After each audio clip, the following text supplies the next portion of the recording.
Olá, olá, meninos e meninas. Bom dia, boa noite para vocês, tudo bem?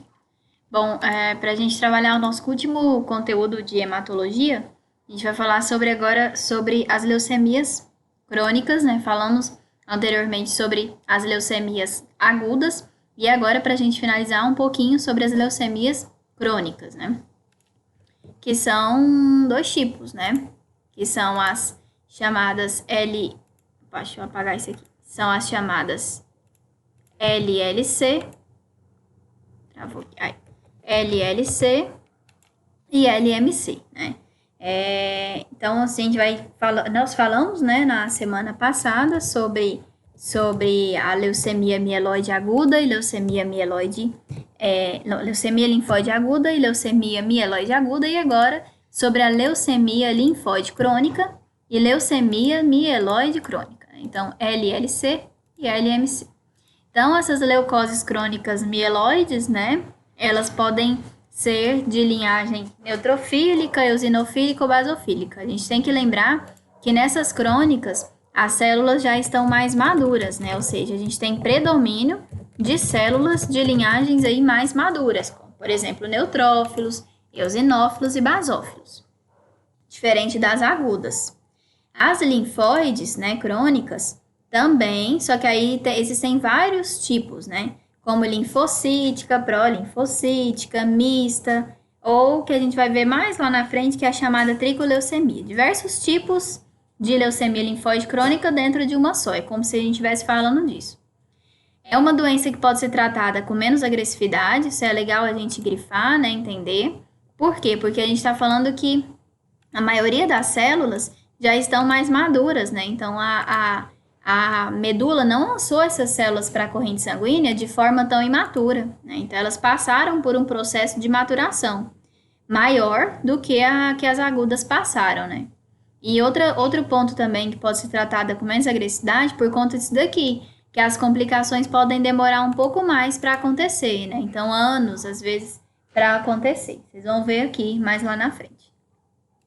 Bom, nesse tipo de leucemia, nessas crônicas, né, nessas gerais, né, LMC ou LLC, a célula-tronco foi o que eu falei aqui agora para vocês. A célula-tronco é afetada numa fase mais madura, né, então, o que resulta numa proliferação lenta dos neutrófilos, sejam eles segmentados, eosinófilos e basófilos, né.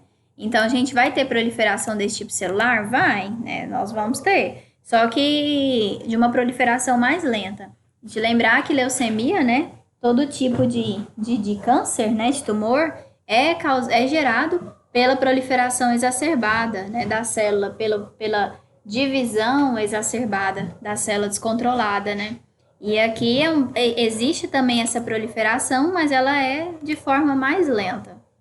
Os neutrófilos formam a infantaria do exército de defesa, como a gente sabe, né, são aquelas células que dão primeiro combate aos invasores, são aquelas células de defesa, né? A gente brinca, aqueles soldadinhos. Aqui só para a gente ver mais uma vez aquela figura que eu mostrei na primeira vez das leucemias agudas, né? A célula mãe que gera progenitor mieloide e linfóide. E aí agora a gente está falando então que as células afetadas não serão essas células aqui, ó, mais imaturas não. Serão as células mais maduras, então basófilo, eosinófilo e neutrófilo, né? Então, são essas células que sofrerão uma proliferação lenta, mas sofrerão, tá? Bom, então, o primeiro tipo que a gente vai falar é a leucemia mieloide crônica, né? Então, LMC significa leucemia mieloide crônica. A incidência dela é de 1 a 2 casos a cada 100 mil habitantes por ano, né? Então, não é uma incidência até tão alta, não. Cerca de 15 a 20% corresponde a cerca de 15 a 20% das leucemias no adulto, só para a gente relembrar, diferente da LLA e da LMA, que a LLA corresponde à leucemia mais comum em crianças, não sei se vocês se recordam. E a LMC, LMA e LLC todas são nos adultos, né? Essa daqui é até um pouco dos idosos, então a mediana da idade em torno dos 45 aos 60 anos de idade. É claro que isso não é regra, É claro que uma criança pode vir a ter essa daqui? Sim, né? Tanto é que a gente colocou aqui, ó, corresponde a cerca de 15 a 20%, ou seja, e os 80% que faltam? Pode vir em crianças? Pode afetar a gente com menos idade que isso? Pode, né? Então, não é regra, é só uma condição de maior probabilidade. E aí a LMC é dividida em 3 fases, a evolução da doença que o paciente passa. Então, a primeira fase é a chamada fase crônica, né? Que nesse momento, a gente vai esquecer fase crônica, tendo aquele significado de algo ruim e que já durou muito tempo. Porque, na verdade, a partir do momento que ele descobre que tem a leucemia mieloide crônica, ele já começa a entrar aí na fase crônica, tá? Que é a primeira fase dessa doença. Então, é a fase, olha só, inicial, onde o paciente vai ter uma expansão clonal mieloide, ou seja, vai ter um montão daquelas células lá, tipo basófilo, eosinófilo, até mesmo plaquetas. Então, basofilia, leucocitose, eosinofilia e plaquetose, né? Então, plaquetas normais ou elevadas. Muito raramente o paciente passa a ter plaquetopenia, 5% dos casos somente. Esses pacientes nessa fase inicial são, na maioria, ou quase que numa balança, né? Assintomáticos. E olha só a duração dessa fase. O paciente fica cerca de 3 a 4 anos nessa fase crônica, com essa basofilia, essa eosinofilia e essa plaquetose. E muitas vezes assintomático. A doença evolui, né? Ele começa a ter uns primeiros sintomas, como letargia, né? Aquele letárgico devagar, né? Fraqueza. Até vamos substituir aqui por astenia, né? Que é o significado de fraqueza. Astenia muscular, suores noturnos, perda de peso e esplenomegalia, que é o aumento do baço, né? Então, o paciente começa a ter esses primeiros sintomas. E aí, ele evolui para a segunda fase, que é a chamada fase acelerada, né? Que, como o próprio nome já diz, o paciente vai ter uma aceleração das células, né? Da proliferação celular, tá? Então, essa fase, o que caracteriza essa fase acelerada é a multiplicação mais rápida das células, né? Principalmente as células malignas. E nesse momento aqui, um aumento significante de glóbulos brancos, justamente para tentar combater algo, né? Que ele está vendo que não está normal, o organismo, né? Entende isso. Às custas de formas mais imaturas. Essas formas imaturas é o que a gente chama de blastos, vocês já conhecem esse nome. Se não houver tratamento, a anemia acentua, bem como o baço aumenta ainda mais, os linfonodos também, e a sintomatologia que ele estava sentindo, toda essa aqui, letargia, astenia, suor noturno, esplenomegalia e perda de peso, ficam muito mais intensas, né? Então, o paciente saiu de uma fase crônica, que durou cerca de 3 a 4 anos, evoluiu para uma fase acelerada, ou seja, a doença piorou. Essa fase dura cerca de 3 a 18 meses, né? Ou seja, o paciente passa mais cerca de 1 ano e meio nessa fase, com essa multiplicação muito mais rápida dessas células malignas. A doença evolui mais um pouco e o paciente passa para a chamada crise blástica, né? Que o próprio nome também nos diz, né? Crise. Essa crise blástica aqui, a partir do momento que o paciente evolui para essa fase, né? Olha só, ele passa a ter 50% dos blastos mieloides e 10% de blasto eritroide, ou seja, é muita coisa. 50% de blasto mieloide, a gente está falando que a metade, né, ou às vezes até mais, das células estão imaturas, né, de origem mieloide, sendo lançadas ali na corrente sanguínea. E 10% de blasto eritroide, sendo que não é normal encontrar nenhum. E nenhum blasto é normal, né? Ou seja, o paciente teve um mau prognóstico da doença. Então, quando ele evolui para essa fase aqui, que é a crise blástica, né, da LMC, é um paciente que passa a ter uma sobrevida muito curta, cerca de 3 a 6 meses de vida, né? Então, o paciente tem a maior parte de células são blastos, né, que são, a medula está produzindo, ela já passou por aquela fase acelerada e agora está lançando todos esses blastos na corrente sanguínea, né? E então uma sobrevida muito curta, né? Que é quando muitas vezes ainda não tem nenhum tratamento mais a ser feito para tentar minimizar esse prognóstico que não é bom, né? Então, é aquela fase que às vezes manda até para casa, né? Porque não tem mais o que ser feito ali no âmbito hospitalar.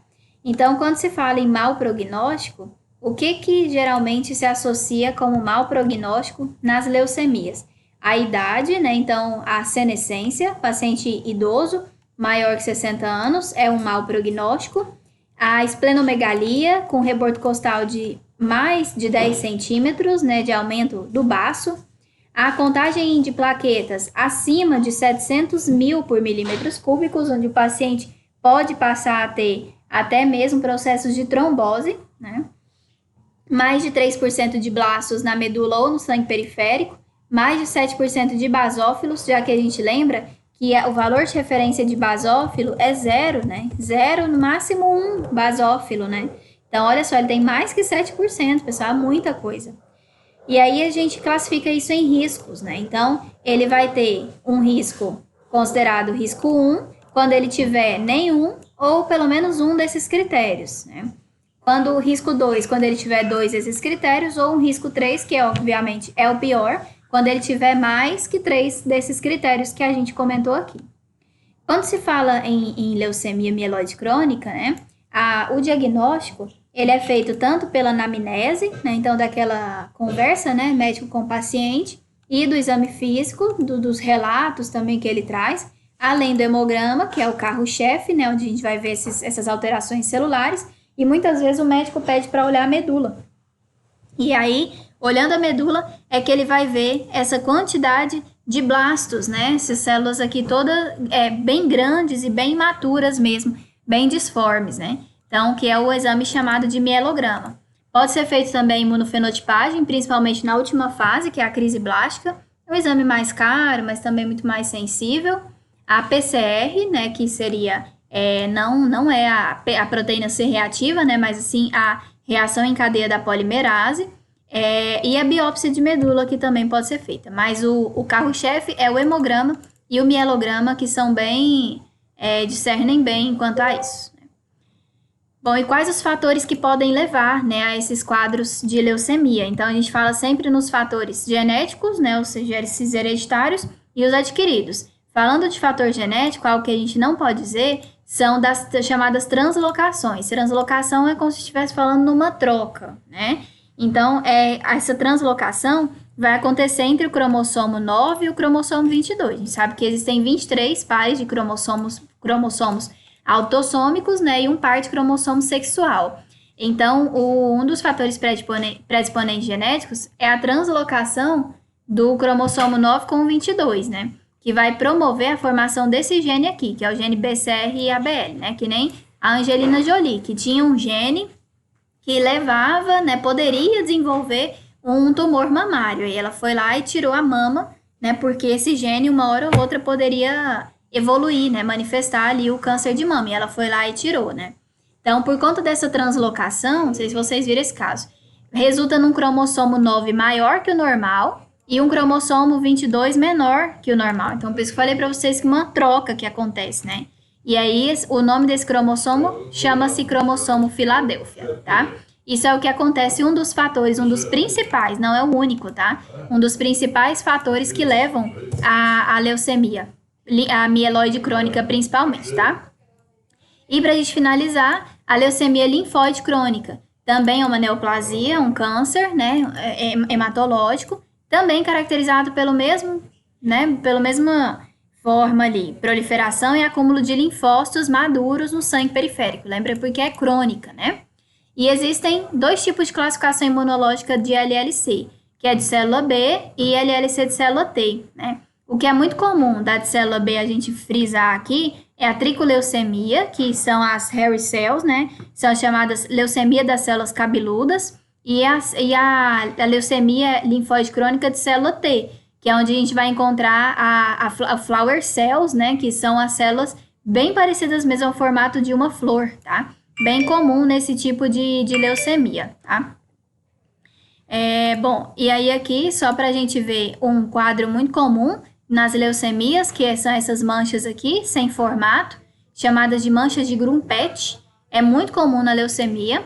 Aqui, os linfócitos, né, que a gente está vendo, Tá os linfócitos bem madurinhos, bem bonitinhos aqui, né? Aqui também.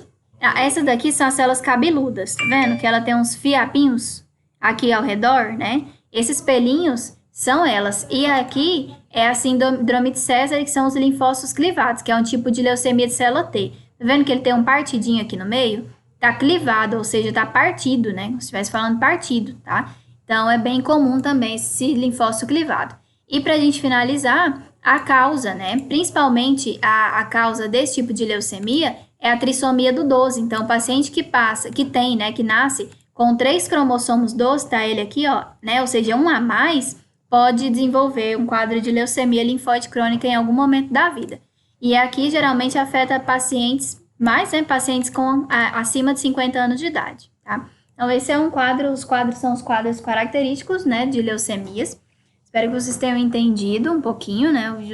O vídeo ultrapassou um pouquinho a quantidade que a gente está acostumado a ver, né? Mas espero que tenham entendido. Obrigada, até mais, né? Até a próxima para vocês.